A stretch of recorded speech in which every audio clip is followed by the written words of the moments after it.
Hi folks, welcome to the Academy. Lovely to have you along for another video. My name is Warren Bennett. We've got this fluff ball called Trev. Hopefully he won't stay there all evening for the video. Dropping in the slot. Hear it a lot. What sort of exercises can I give you to help you drop this club in the slot? Because we're dealing with blink and you miss it area of the golf swing. So 3/4 of the way up the backswing to kind of a third on the way down. A highlighted area that's very important to get right, but it's the most difficult to get right because we can't really feel it. But I'm going to give you a few little exercises that you can take to the practice area and to the golf course, and hopefully you can get this club dropping in the slot a little bit more. Let me show you. Right, so dropping in the slot. Firstly, if you don't know what that means, just show you what dropping in the slot means. So I'm going to show you a plane line here at my address. So I've got a 7-iron. Roughly you can see the white stick.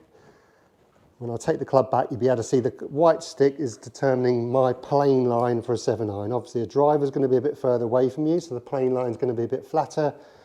And obviously the other way around, the wedge is going to be closer to you and the plane is going to be a bit steeper.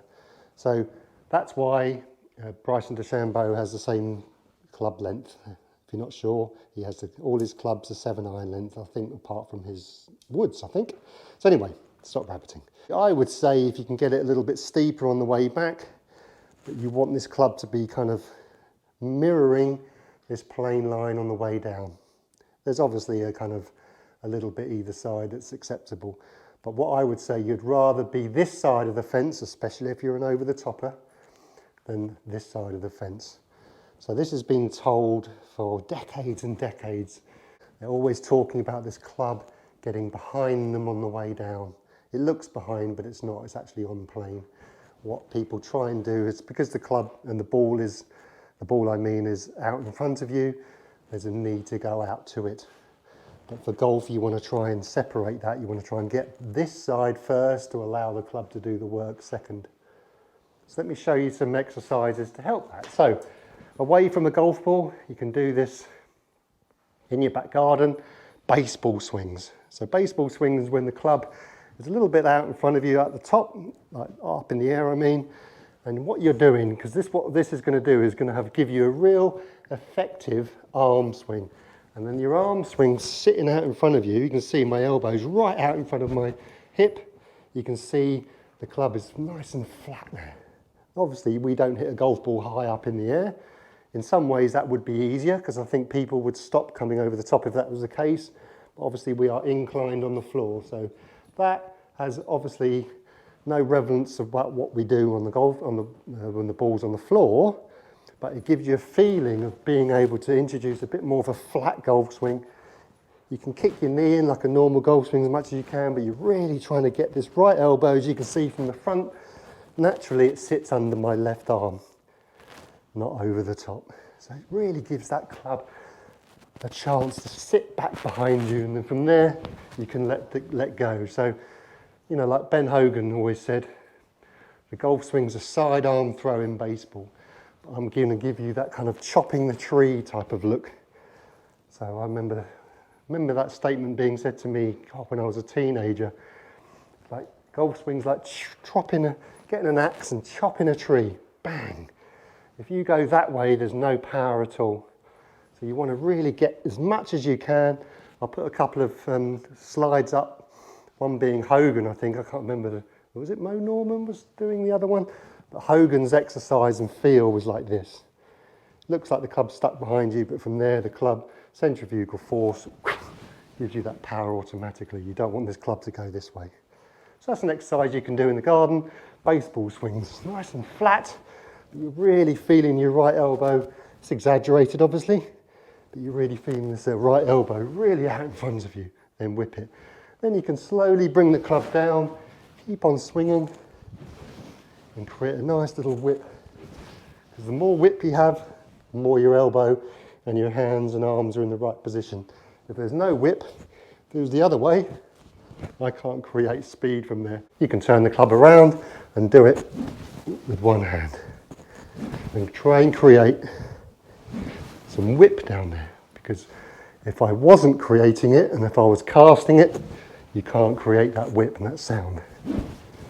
Right, so that's one exercise. Second exercise is what we can take to a golf ball. So it's all very well. I like exercises away from the golf ball as well, so you need to incorporate everything. But to help you drop this club into the slot, we need width at the top of our backswing. So width meaning for a right-handed golfer, top of our backswing nice and straight.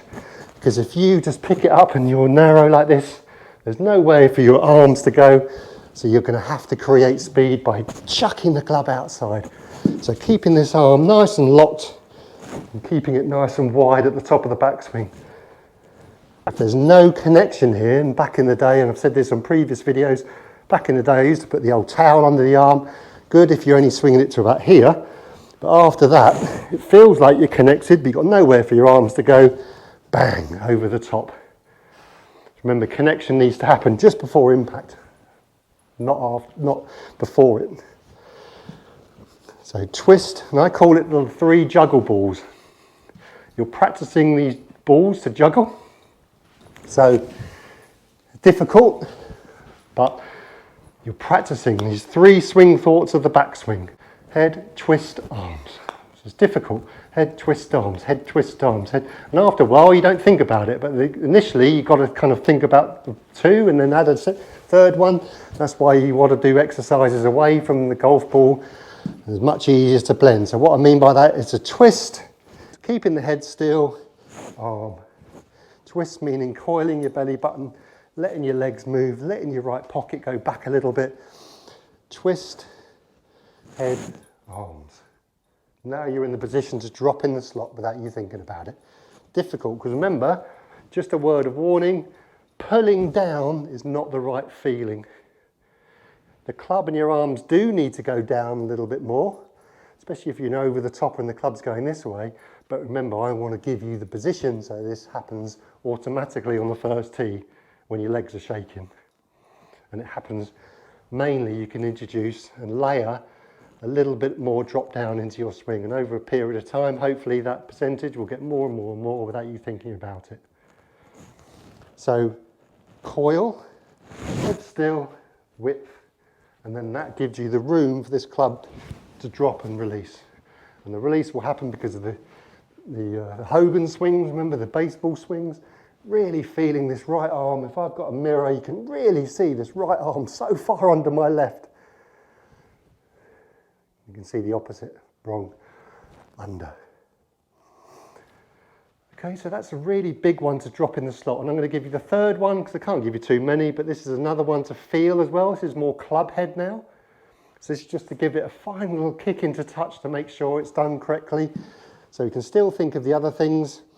So twist, head still, left arm. Nice. And now from here, well, obviously we don't want the club ever to go this way. Because if the club is going this way, we're in the danger zone. If the club is going this way, we're in a much better position for the club to do the work for you. I would rather you feeling like this club is a little bit flatter than what you started with, feeling anyway, because once you layer some speed into that, it's going to start getting thrown out in front of you. So, but first of all, I'm going to show you this club is going to drop behind me. Then I'm going to hit it. So it's a little exaggeration. So up. So it's like a re-rotate, you're dropping this club from square, flat behind me, then hit. So let me show you what I mean. So you can do your 3 juggle balls, so it gives you that kind of feeling doing that as well. Nice and wide, drop, hit. Now obviously this isn't a golf swing, you don't obviously do this on the golf course, but I'm really exaggerating the dropping onto the wall. Don't worry about strike, stick it on a tee if you prefer it. It's not a result based, remember I'm coiling as much as I can, give me the room to drop my club in. So what my wrist is doing is just kind of flattening out. It's exaggerated a little bit, I'm not really doing a lot with my elbow. You can drop your elbow a little bit if you want as well, but it makes the hit a little harder because you haven't got a lot of room to do it with and time. But you're really getting used to how this club is going to get used to hitting into the ball from a very flat position. That's too flat. But remember, you'd rather be too flat than too over the top, especially if you're over the toppers.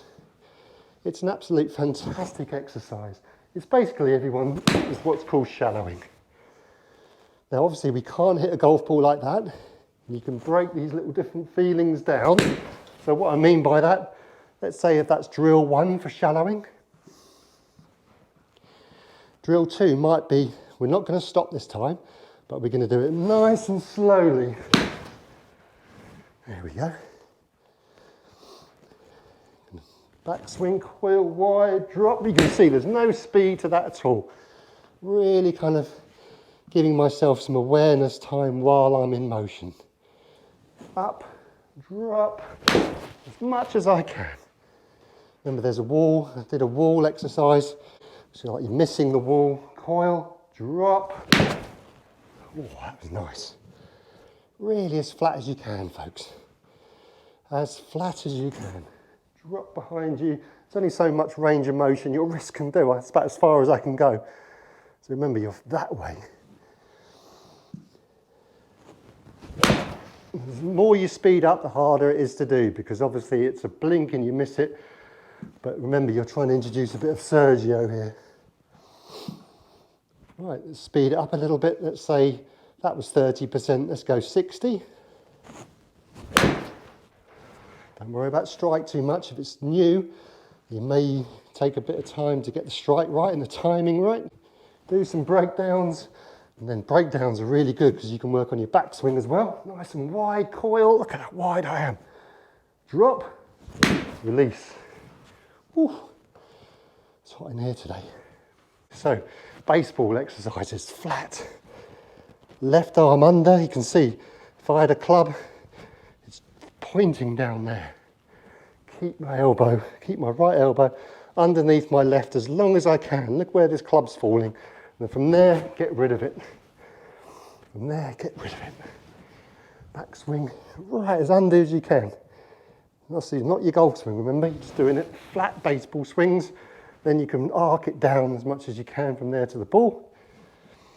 Backswing, the 3 juggle balls. Remember, first one is coil. Getting the backside back away from you.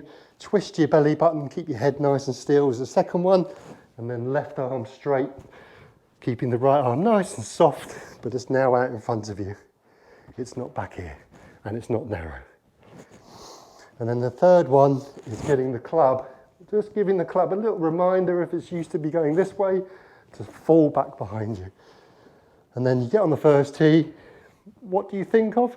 Maybe think of a bit of a coiling, because without the coiling, if you're a bit stuck, and pick up, or you can keep your left. I wouldn't work on the club head, to be honest with you. I think the club head's just a little reminder. That's too difficult to take onto the golf course. Well, you don't think of anything.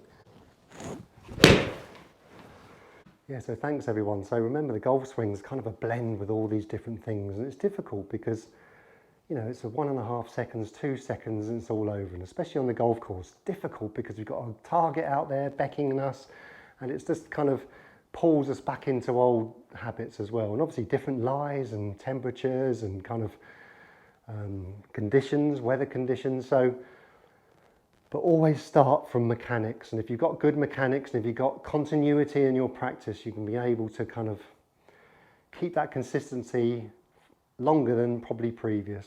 And having good mechanics and having a repeatable mechanics is why we're here as an academy and why the channel is on YouTube, to give you, for me, to teach you to teach yourself.